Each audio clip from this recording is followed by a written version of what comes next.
Oke, selamat pagi semuanya. Jadi hari ini pembahasan kita pada pertemuan kali ini adalah rules dan rangkaian rule. Jadi sebelum kita masuk pembahasan terkait rule dan rangkaian rule, kita akan membahas dulu tentang knowledge based expert system.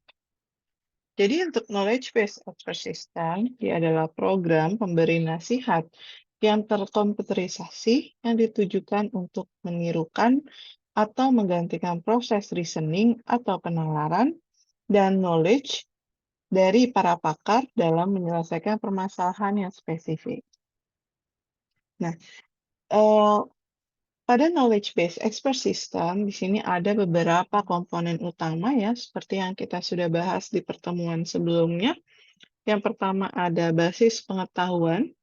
Jadi basis pengetahuan di sini berisikan pengetahuan eksplisit, yaitu informasi yang secara langsung disimpan dari basis data, dan juga pengetahuan heuristik, jadi di mana itu adalah aturan praktis yang berasal dari pengalaman ahli, atau yang mungkin tidak sepenuhnya formal tapi berguna dalam menyelesaikan masalah. Kemudian juga mesin inferensi atau inference engine, jadi dia adalah bagian dari sistem untuk memproses penalaran dalam basis pengetahuan untuk mencapai kesimpulan dan solusi. Lalu ada antarmuka pengguna, fasilitas penjelasan atau explanation facility, kemudian ada modul akuisisi pengetahuan. Jadi ini sudah kita bahas di pertemuan kemarin ya. Nah, kemudian yang selanjutnya adalah karakteristik dari Knowledge Based Expert System atau KBS. Yang pertama adalah KBS ini dia berbasis pengetahuan atau knowledge driven, di mana sistem ini sangat bergantung pada pengetahuan yang disimpan di dalamnya. Jadi semakin kaya dan akurat basis pengetahuannya, maka semakin baik sistem dalam memberikan solusi. Kemudian yang kedua adalah penalaran berbasis aturan atau rule-based reasoning, di mana KBS ini sering menggunakan aturan berbentuk if-then untuk menganalisis masalah dan menghasilkan solusi atau rekomendasi. Nah, setiap aturan memiliki prasyarat, yaitu jika, dan aksi, yaitu maka, yang memungkinkan sistem menavigasi berbagai skenario berdasarkan data inputnya. Selanjutnya adalah kemampuan untuk menghadapi ketidakpastian. Jadi KBS yang baik ini dapat menangani situasi di mana informasi yang diberikan oleh pengguna atau yang tersedia itu tidak lengkap atau tidak pasti. Jadi sistem ini menggunakan metode seperti logika fuzzy atau probabilitas atau Bayesian networks untuk menangani ketidakpastian. Yang keempat, KBS ini berorientasi pada domain yang spesifik. Jadi, seperti misalnya tentang diagnosa penyakit atau penilaian risiko keuangan dan lain-lain. Jadi, mereka dirancang untuk memecahkan masalah dalam konteks yang spesifik dan tidak bisa secara efektif digunakan di luar domain tersebut. Nah, kemudian yang kelima, karakteristiknya adalah interaktif dan memberi saran. Jadi KBS memungkinkan pengguna untuk berinteraksi dengan sistem melalui dialog atau antarmuka pengguna, di mana pengguna dapat memberikan data atau pertanyaan dan sistem akan memberikan saran atau rekomendasi berdasarkan pengetahuan yang ada.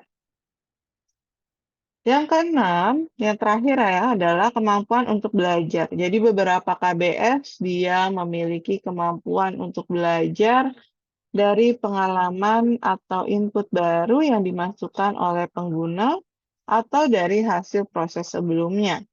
Nah, hal ini memungkinkan sistem untuk memperbarui basis pengetahuannya secara berkelanjutan.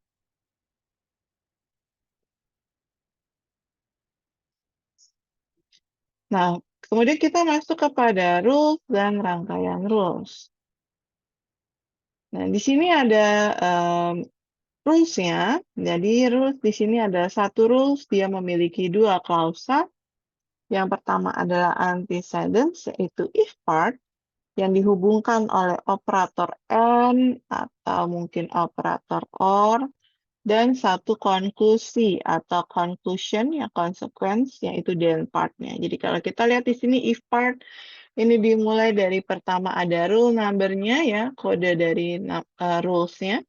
Kemudian ada di sini if diikuti dengan klausanya yang pertama ya, berisikan fakta-fakta. Kemudian diikuti dengan then ya kita akan masuk kepada konklusinya yaitu aksi yang akan dijalankan. Di sini ada contoh kasusnya. Ya, jadi sebuah robot dapat mempersepsikan fitur-fitur dasar seperti color, warna, kemudian ada size, hair, dan dismil. Nah, tapi dia hanya bisa mengidentifikasi objek berdasarkan fitur-fitur tersebut. Dan ini sangat terbatas. Dan dia dapat membedakan binatang-binatang dari objek lain, tapi tidak dapat menggunakan fakta bahwa sebagian binatang dia memiliki leher panjang, itu disebut jerapah, sedangkan yang lain disebut unta ataupun sebagainya. Nah, kemudian kita akan membuat rules. Di sini diambil dari Zookeeper Rule Base oleh Winston atau Win92 yang direpresentasikan kembali pada slide selanjutnya.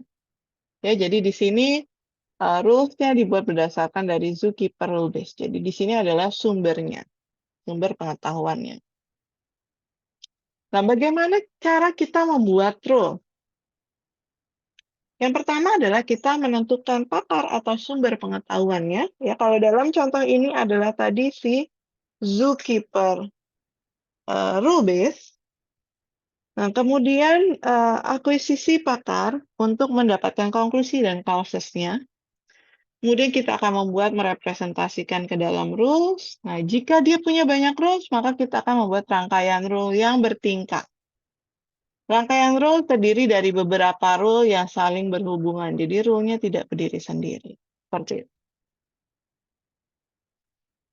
Nah, kita akan lihat di sini contohnya. Ya, jadi gambar ini adalah untuk mengidentifikasi jenis-jenis hewan berdasarkan karakteristik tertentu. Ya, kita lihat penjelasan dari masing-masing aturan ini. Aturan dari kita pertama dulu, aturan dari pertama sampai 3, yaitu Z1, Z2, dan Z3. Nah, Z1, Z2, Z3 ini kita untuk mengidentifikasi hewan berdasarkan ciri umum. Jadi kita akan membuat yang umum terlebih dahulu, baru ke yang spesifik. Itu adalah rangkaian rules.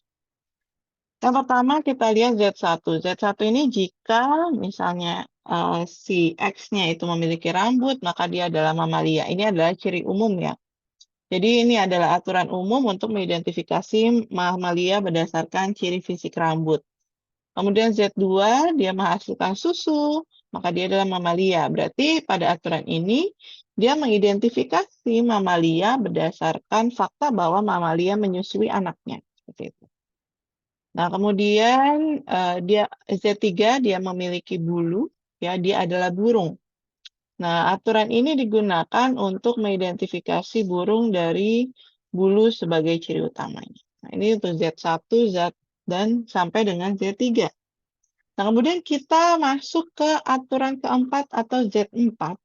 Di sini dia mengidentifikasi burung berdasarkan aktivitas. Karena kita lihat di rules-nya, if dia fly, kemudian and, jadi ada dua fakta, ada dua syarat yang harus dipenuhi.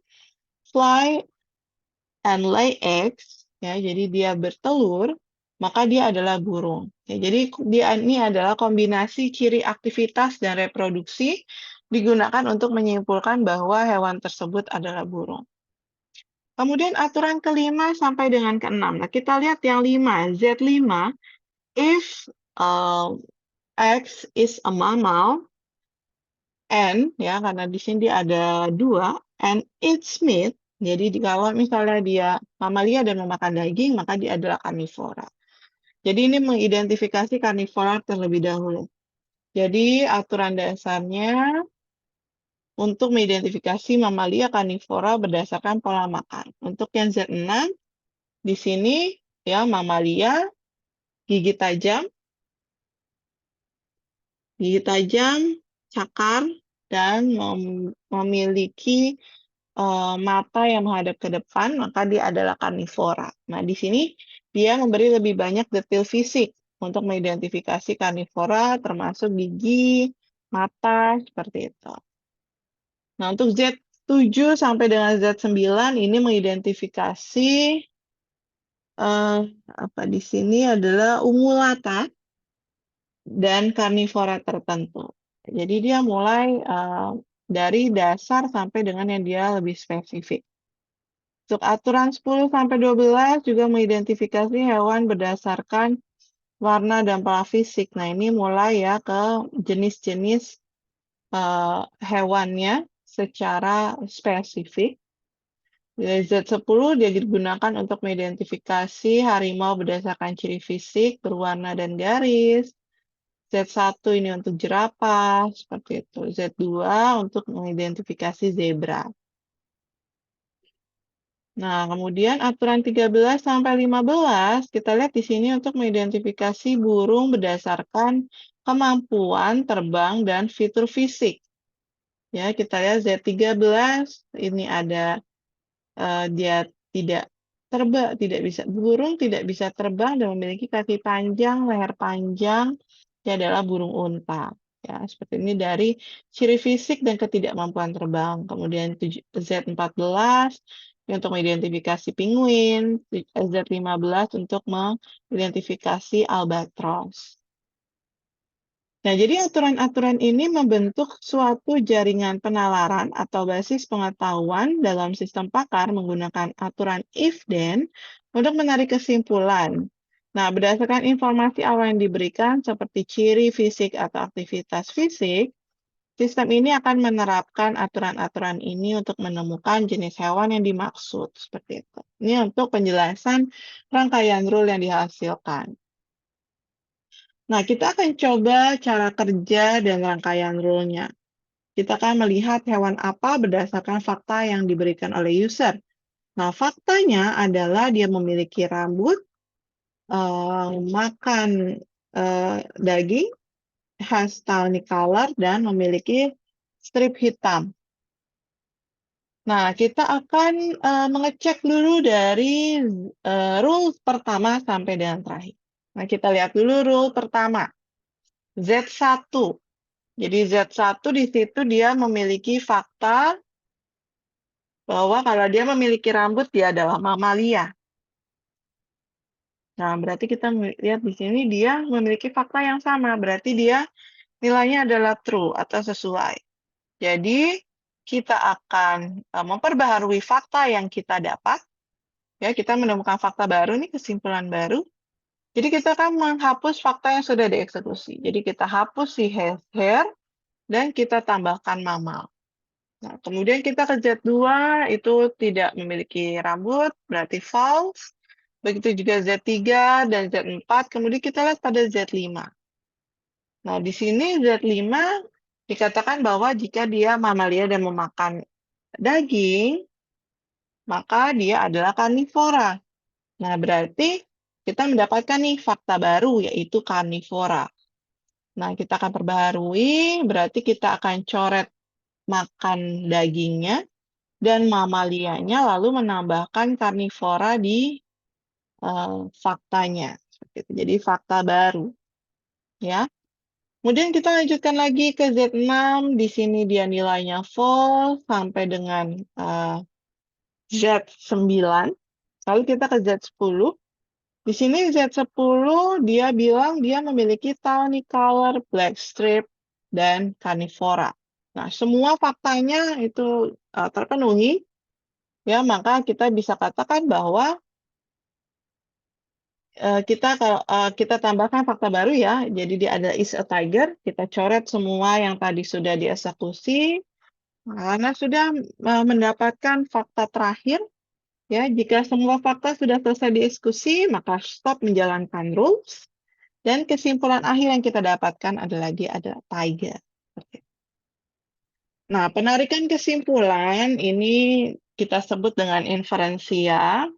Biasanya yang menggunakan if-else secara murni ada dua metode, yaitu adalah forward chaining dan backward chaining yang akan kita bahas pada pertemuan 9 dan 10 ya, tapi nanti ini akan kita bahas lebih lanjutnya setelah kita membahas tentang representasi. Ini adalah latihan yang bisa teman-teman lakukan, seperti itu. Terima kasih untuk penjelasannya, kita sampai sini saja. Saya tutup. Assalamualaikum warahmatullahi wabarakatuh.